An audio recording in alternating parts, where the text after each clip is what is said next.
বন্ধুরা আমি আজকে দেখাবো যে এই গরুর পায়ের এই খুরা, এই কালো যে খুরাটি রয়েছে এই খুরাটি কিভাবে ছাড়াতে হয়।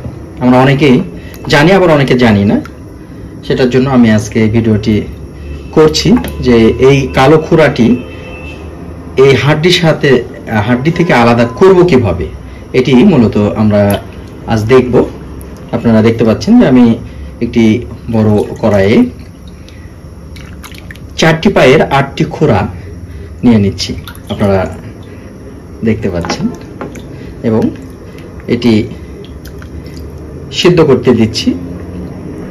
এবং সিদ্ধর পরে কিভাবে কি করব অবশ্যই পরে আমি আপনাদের জানাবো। ততক্ষণ পর্যন্ত সিদ্ধ হতে থাক, অর্থাৎ পানি ফুটবে, গরম হবে এবং এগুলো নরম হবে, এবং কিভাবে ছাড়াবো তারপরে সে বিষয়টি আমি আপনাদের দেখাবো। আশা করি আপনাদের এই ভিডিওটি অনেক উপকারে আসবে। বন্ধুরা দেখুন, এটি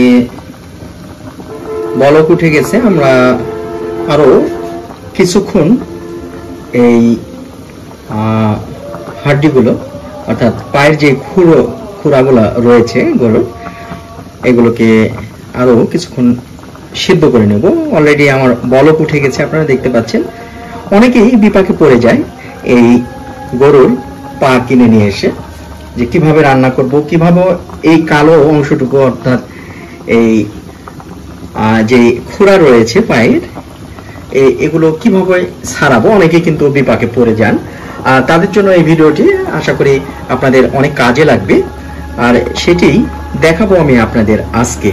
তো বন্ধুরা, আপনারা দেখছেন যে আমি চুলায় এই হাঁড়িগুলো ভালোভাবে সেদ্ধ করে নিচ্ছি।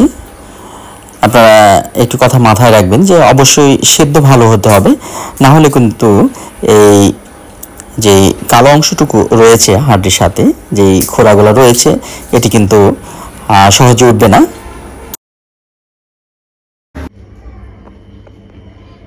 বন্ধুরা এই যে আমি দেখতে পাচ্ছেন কাছে নিয়ে, এই যে এই সাইডগুলো আগে পরিষ্কার করে নিতে হবে। পরিষ্কার করে দেখবেন এই যে টুক টুক করে এখন এটা বাড়ি দিবেন, এটা খুলে আসবে। বন্ধুরা এই যে সাইডগুলো আমি আগে কেটে নিয়েছি, কেটে নিয়ে আমি বলেছিলাম যে সাইডগুলো পরিষ্কার করে নিতে হবে। দেখেন ফাঁকা হয়ে আছে, এই যে ফাঁকা। এখন মোটামুটি একটু টুকটুক, এই যে দেখেন পড়ে গেছে, টুকটুক করে বাড়ি দিলেই এই যে এই দেখেন এখান থেকে খুলে যাবে, খুব সহজ। অনেকে হাত টাত কেটে ফেলে, বুঝছেন, এই যে গোটাটাই হয়েছে।